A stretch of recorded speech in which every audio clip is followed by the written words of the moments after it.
Hello everyone, my name is Kevin Mirza, and today we're gonna talk about Netflix. So, what is Netflix? Netflix is a widely popular American subscription-based streaming service that offers a vast library of films, TV series, documentaries, and other entertainment content. So, today presenters will be myself, Bella, Zaki, Felix, Kimberly, Nabila, and Christine.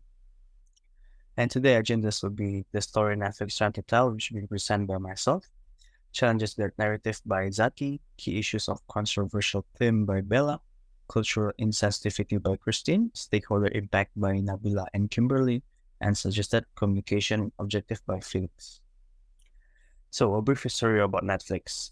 Reed Hastings and Mark Randolph founded Netflix in 1997, and since that, it has grown to become a global entertainment powerhouse that has completely changed the way we watch television and films.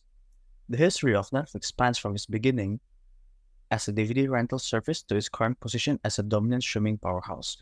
It is a tale of innovation, disruption, and an unwavering dedication to customer satisfaction.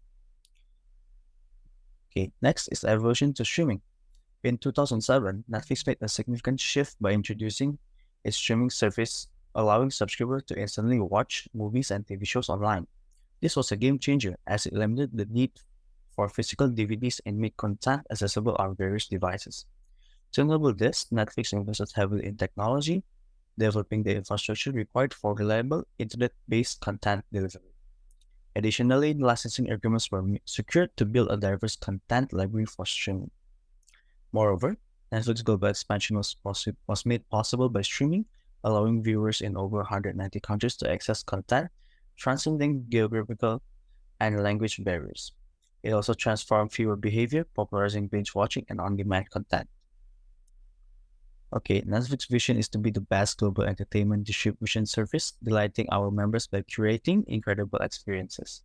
While their mission is to they promise to change the way people discover and enjoy entertainment by giving them the freedom to watch their favorite TV shows and movies whenever and wherever with the best possible experiences. Thank you. The next slide will be presented by Zaki. Thank you, Kevin. Now, we're diving into the interwing challenges Netflix faces in shaping its narrative. While there are many, we'll focus on two interwing ones that have caught our attention. The first one is regulatory challenges. Netflix operates in a world of varying rules and regulations. Take China, for example. Here, Netflix can't even operate without specific government permission. The Chinese government constantly monitors, moderates, and censors online content. And it's not just China. Even countries have their own content censorship laws and foreign ownership restrictions. So what does this mean? Well, Netflix needs to navigate these complex regulations to maintain its global presence. But it sometimes means they can offer their full content library in certain regions. And moving on to the challenge number 2, content controversies. Netflix's original content, while innovative and daring, it's not without its controversies. Take the series Messiah, for instance. It faced criticism for its portrayal of religion and religious belief. Such controversies can challenge Netflix's image as a responsible content provider, and that can lead to concerns among various stakeholders like parents, educators, and advocacy groups.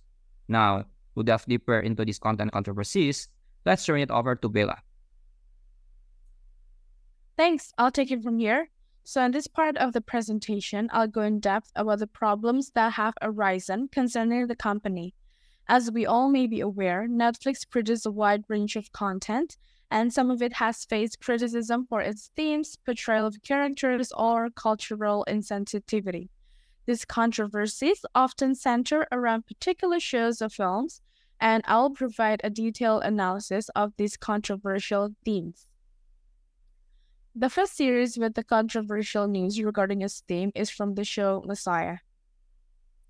It is a Netflix series from the 2020 that has garnered widespread attention due to its exploration of faith, spirituality, and geopolitics.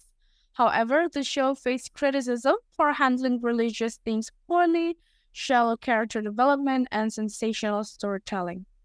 Viewers were divided, and questions arose about the show's intentions and its ability to tackle such weighty subjects. But what are the main problems of the show? The first one is Netflix underestimated the religious sensitivity problem, which made the audience raise questions about its treatment of religious figures and themes, but others felt it was exploitative of sensitive beliefs. Second, critics pointed out the lack of depth in character development in the show, and it was accused of prioritizing shock value over substance and left people questioning its intentions and its ability to provide a respectful examination of these profound topics. The next example of Netflix's controversial theme show is The Chilling Adventures of Sabrina that was aired in 2018. It is a dark reimagining of the classic teenage witch show and sparked controversy due to its portrayal of occult and supernatural themes, as well as its depiction of satanic rituals. While some viewers appreciated its edgy take on the character, others found it unsettling and inappropriate for a younger audience. Similar to the show Messiah, Netflix also underestimated the religious sensitivity problem due to its prominent features of occult and supernatural themes, including witchcraft and satanic imagery that generated discomfort and criticism from the audience. The next one is its dark and mature tone, as well as the inversion of characters in contrast to the original Sabrina and Sabrina the Teenage Witch series, made it unsuitable for a younger audience. Next, I'll be giving the stage to Christine. Thank you, Bella. Next, let's discuss another key issue that Netflix faces: cultural insensitivity. Netflix has been under fire for producing material that reinforces racial and ethnic prejudices. For instance, some viewers have said that certain shows or films rely on objectionable tropes or caricatures that support negative stereotypes. There have also been instances where Netflix productions, such as movies or TV series, have been accused of appropriating elements of cultures without proper understanding or respect. This has sparked discussions about the importance of cultural sensitivity in storytelling. Lastly, some of Netflix's marketing campaigns or promotional materials have been criticized for insensitivity or cultural insensitivity. This includes posters, trailers, and descriptions that have been seen as offensive or inappropriate. Let's take a look at one of Netflix's work, which is called Marco Polo. The historical drama Marco Polo on Netflix drew criticism for how it portrayed Asian cultures, especially the Mongolian and Chinese characters. The show, according to some viewers and critics, gave a westernized and orientalist picture of Asian history and customs. The use of non-Asian actors in significant Asian parts has also been criticized for being culturally insensitive. Next, cultural appropriation. In Adam Sandler's comedy The Ridiculous Six, which is released on Netflix, received criticism for how it portrayed Native American culture. Native American actors left the scene during filming because they felt that the material promoted harmful caricatures and contained inappropriate stereotypes. The movie received criticism for its offensive humor and cultural insensitivity, which sparked debates over the content provider's duty to refrain from reinforcing certain stereotypes. Lastly, let's touch on insensitive marketing that Netflix has done. Netflix released the French movie Cuties in 2020, and it caused criticism for its marketing strategy rather than its subject matter. The narrative of an 11-year-old girl who joins a provocative dancing group is explored in the movie, which touches on issues of sexualization and growing up. That's it from me. I'll pass it on to Nabila next. Thank you. I'll take it from here. Next, we will move on to the stakeholders. Netflix has become one of the world's leading streaming services, and for it to continue to be successful and profitable, it needs to ensure that it is engaging with its stakeholders in a meaningful way. The main internal stakeholders of Netflix are board of directors, employees, and shareholders. While for the external stakeholders, they are customers of subscribers, film producing companies, competitors, and government. And after we know the stakeholders, we need to understand what they're concerned about. First, for Netflix's leadership team or board of directors, as they are responsible to the entire organization, anything issues or controversy that arise and affect the company become their most concern. For employees, Netflix currently has 12,800 employees, including full-time and part-time workers. However, they had layoffs in 2022 due to slow growth revenue, and this becomes the employees' concern that they might be getting layoffs due to decline in subscriber growth. Next, we also have shareholders. Netflix has many individual shareholders since it is a publicly traded company. Therefore, the concern that they might be facing is regarding the value of Netflix. They may go down due to controversial issues that Netflix has been facing, which is about their cultural insensitivity contents. Next, we move on to customers or subscribers. Currently, Netflix had around 200 million paid subscribers worldwide.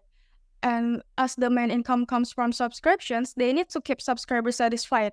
All controversies about their contents make customers concerned that they may not be satisfied with the quality and variety of movies provided in Netflix, as well as either it is worth the price or not for subscription.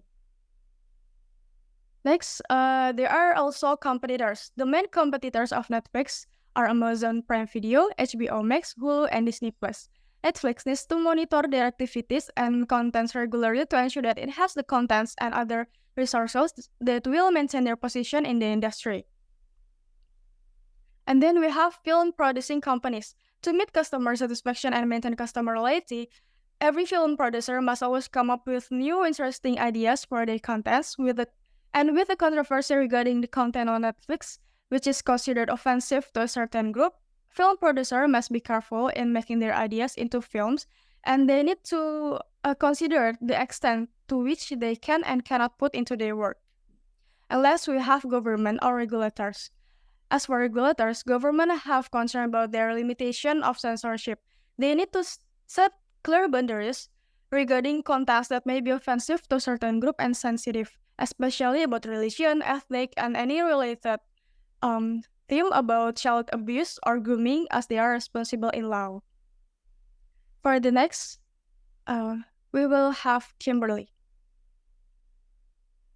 Thank you very much, Nabila, for explaining the first two steps on how to create a communication plan for stakeholders. Now that we've identified as well as understood their concerns, we'll be moving on to the third step, which will be prioritizing stakeholders. So we'll be dividing them according to three main categories: power, urgency, as well as legitimacy. Power would be the influence, legitimacy is the involvement, and lastly, urgency is how quickly the company will react to a problem by the stakeholder. So, as seen on the screen, we have divided it into 7 different stakeholder categories. First is definitive, dominant, dangerous, dependent, dormant, discretionary, and demanding. For definitive, it will be filmmaking companies. Dominant is board of directors. Dangerous is competitors. Dependent is employees. Dormant are regulators. Discretionary are shareholders. And demanding are subscribers. When you've already made the prioritization level of the stakeholders, we can now move on to the communication plan.